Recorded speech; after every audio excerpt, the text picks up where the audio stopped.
This is On the Money with Ryan Wheelis. He is a financial advisor. He is the founder of Allied Wealth. He is your financial flight instructor to retirement. Ladies and gentlemen, Mr. Ryan Wheelis. How you doing this week, my friend? I am doing well, Spike. So good to be with the folks here, and we got a great show today. Lots of segments coming up here for the YouTube channel as well. So, folks, don't touch the dial. Don't touch the mouse button. Stay with us, and you're going to learn about up to 10 things retirement-wise that, I don't know, Spike, what are you calling this? The 10 retirement blind spots. The 10 retirement blind spots that your listeners, that your viewers have to know about. And here's the thing. We don't just list the stuff. You also talk about solutions, your strategies, the way that you go about things, right? This isn't just scare tactics. This isn't just one of the news channels trying to get you to click on something. Scare tactics. We don't employ any scare tactics here, folks. We're truthful. We're candid. Yeah. Yes. Can I tell you the truth? Have you not been truthful already? I have been. You know? I have been. I know. You said I can't say that anymore. It implies that you may not have been truthful already. Hey, I got a little word of the day, by the way. Check this out. Didn't know this. Mm-hmm. Do you know that you should not pronounce the word often as often? It's often. Okay. Oh, it's pronounced, the T is almost silent, if you will. Mm-hmm. I learned that recently. It's pretty interesting. Okay. I had a lady attend my workshop that I taught on the weekend. And was she a vernacular specialist? She was beyond that, as a matter of fact. She's actually a speech coach, and was very cool. She's becoming a client, by the way, too, because she's smart. But nonetheless, pretty cool. She shared that with me because I kept saying often. She said, Ryan, the word's actually often. I'm like, oh, okay. Anyway. You know what? Back to reality, folks. We are talking about retirement planning stuff here. Some of the blind spots, but I'll tell you what, my verbal blind spot, I also had a woman at a seminar tell me this. I've never forgotten it. It hit me hard at first, but I was like, oh my gosh. She said, in your 90-minute presentation, you said, you guys, over 75 times. She said, you know who you leave out? What about all of us women sitting in the audience? And I thought, that's pretty powerful. What a brilliant point. Oh, I know you very well. Clearly, you're not trying to leave the ladies out of the equation. No, Spike's quite the ladies' man, actually. But no. I will say this. I am quite the ladies' man when it comes to retirement planning. I am dead serious about that. Both of my grandmothers lived into their 90s. This is the reason. One of the 3 reasons that I am in this industry is because of my grandmothers and their situation, and making sure that other people don't end up with that constrained retirement. Spike, and here's the thing that the ladies need to know, because a lot of the ladies out there, not all of them, but a lot of you do, ladies, you put your husband in charge of things, okay? There is a 90% chance you will outlive your husband, and you will be the one that gets to see whether or not your husband's retirement plan works or not. Big deal, right? Really big deal. So women in finance is a major thing, Spike. In fact, women will control the majority of the wealth in this country starting from now, present day, going and accelerating, becoming more and more women being in control of wealth because they outlive the men. It's a really big deal. And it's almost, we talk about the retirement crisis in America a lot. Yes. That in itself is a crisis, too, because, again, I know it's not all of you. I know there's some awesome butt-kicking girls out there that go make a ton of money and out-earn men, and I know you're out there because I've got you as clients, and I love you for it, okay? But there's also a lot of the women we see are, again, letting the husband take care of it. Ladies, please get involved. Know what's going on. Know the retirement plan. Know how it works. Have a relationship with the advisor. Super important stuff. Right. And not just letting their fella take care of it. It's that there's the earnings gap, there's the care gap in both taking care of children, and usually women, even in a marriage, will end up taking care of the parents of her husband because that's just more in their nature. So they have less in Social Security, they have less in retirement savings, they have less earnings of their own, and they outlive us by a good 5 or 10 years. My message, it is almost more important for women to be doing retirement planning. Would you agree? I think they should be doing it. Yes, I wholeheartedly, absolutely agree with it. All right. Some of the retirement planning blind spots. Folks, if you are watching Ryan's YouTube videos, stick around. We're going to do an entire series of these. We've got 10 of the biggest retirement blind spots that people are just unaware of. And we're going to get as many in during the radio show as we can. We might have to do some next week as well. The first, folks, I'm not texting here, by the way. I'm actually I know, you keep looking down. I'm doing some math here. I've got Seen my phone that. in front of me, but I'm doing some math based on what Spike's about to say here. So go, Spike. Mm-hmm. The impacts of inflation. And finally, this has been part of the conversation over the last 2.5 years, because I really think for about 10 or 15 years, it kind of got lost.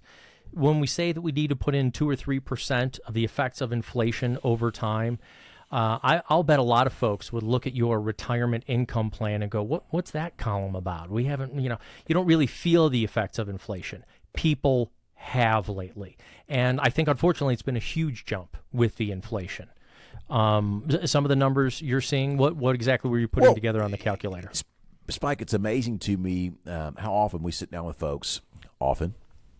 All right. We sit down with folks. And you said folks instead of you guys. Well done. I say folks now. Mm-hmm. I know. I'm folksy too. From Alabama. It's our thing, right? But anyway, so if you look at what inflation actually is, it's the erosion of purchasing power due to the rising cost of goods and services we exchange our hard-earned dollars for. All right. So you absolutely positively have to factor that into your retirement plan. And it's mind-boggling to me the number of folks that just don't, that it doesn't register with them. All right. So I tell them, listen, you've got $100,000 in income need today. All right. Well, guess what the income need is going to be in 10 years to have the same purchasing power of $100,000 today? It's actually $138,000 in 10 years. So here you are. You just said 10 years. Not Correct. even 15 or 20 or 25 over retirement, just 10 years. It multiplies, because now we're going to take to go, to year 11, we multiply $138,000 times 1.03, assuming a 3% inflation rate. Now we're at $142,000 in year 11, right? And so we do our planning oftentimes with looking at simple calculators at Fidelity or things like that. We don't really, do an in-depth plan until we come see guys like Ryan and my team here at Allied Wealth. But that's such an important thing, because $100,000 today is not $100,000 10 years from now. It's $138,000 10 years from now. And then it's $142,000, and it keeps going up, and up. So the amount of money your money has to make also has to provide your income. It's also got to grow and combat inflation, and I think a lot of people overlook that.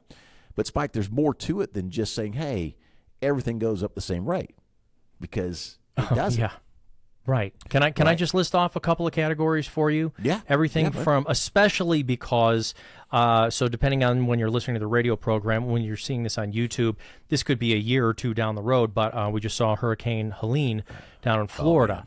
Huge is going to be automobile insurance and home insurance again. Ryan, if we don't start talking about this in itself as a retirement crisis, there are going to be people who aren't going to be able to reinsure, just lost tons and tons of their own assets, automobiles. Besides the fact, you know what groceries and food and water are going to be to get around that area just for the next 6 months or so until they put back together.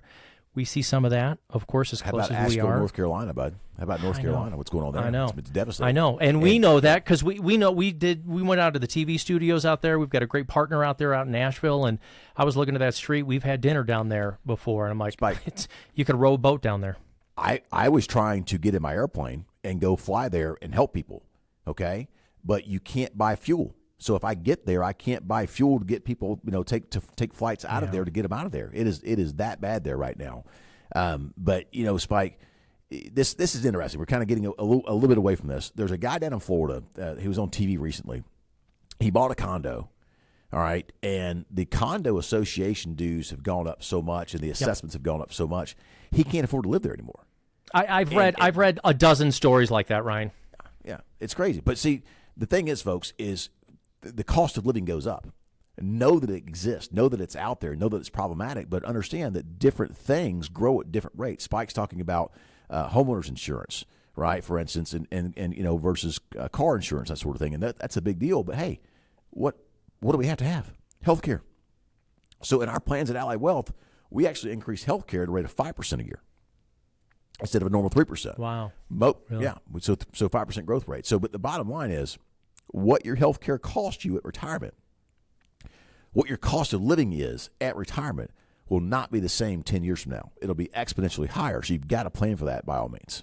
You know what you just you just blew my brain up with, Ryan, and again, this is why I enjoy doing these with you, is that I've often thought of inflation as, okay, what is the rate that we set across the board? And now you're making it really clear that you have to have almost different inflation rates on different spending classes. You want to call it spending asset classes, from your food to your health care, because your health care, I think, goes up exponentially larger later in your retirement years. So do you need to increase? Yeah, the health care increases 5%, you said? Maybe even more. Well, I guess 5% Could exponentially over 30 years. We use Makes 5%, sense. but it can be even more. I mean, the cost of healthcare in our country is absurd. You know, and what's interesting too, Spike, because what you're going to start seeing more and more and more of, and we're already seeing it, is medical tourism, to where you go to Thailand, for instance, and you go have a procedure done there because you know, you go there, you get the surgery done, you do the recovery while you're there, and then you do a vacation after. You know, and that's happening more and more because the cost of medical help and care in this country is astronomical. It's terrible. I read about that as well. Somebody went and did like all of the diagnostics. I can't remember what country they went to, but it's like, we did this and we did this, and I had an MRI on this, and we checked out all of these things. And when I left, I sat down with the doctor, and they were talking, you know, a few $100s out of their pocket to get a total diagnostic. But do you want to keep going back to there? And then again, you got to build in the costs of flying there. Ryan, for our radio listeners, though, inflation, how do you address it at On the Money and Allied Wealth? Well, we first and foremost, we factor it into your plan, and we make sure we have things growing in a way without taking on too much risk and without being too safe with the money, okay, to where we've got growth occurring at a rate that takes care of your cost of living, takes care of inflation, and takes care of fees. And there's a way we do that by mixing various types of investments together. And folks, you know, Spike and I have had the conversation about, there's over almost 1 million investments out there we can pick and choose from today, right? But we find the investments that do the most important thing first. They meet your risk capacity, because we're going to have down stock markets. Anybody who tells you we're not is lying to you. We are going to have down stock markets. So one of the things we do is we make sure your mix of investments in a major down market does not exceed your risk capacity, all right? And once we've got that mix of investments in place, we try to make sure those investments are growing at a rate that get you your 4 or 5%, 6%, whatever you're taking out of your portfolio, grow for inflation, and also cover fees and expenses as well. Folks, call the phone number right now. Let's make sure that you're taking into account the blind spot in retirement of inflation. It is incredibly important today. Which different sectors will go up on you at the most amount? 4, 5, 6, 7, 8%. Healthcare, food, energy, insurance. Call the phone number. Let us help you with your financial flight plan. 844-944-7555. We have people standing by at the call center. They'll schedule that appointment right now. If you're watching us on the video, you can also call that phone number or schedule your own appointment. Go to retirenowhouston.com.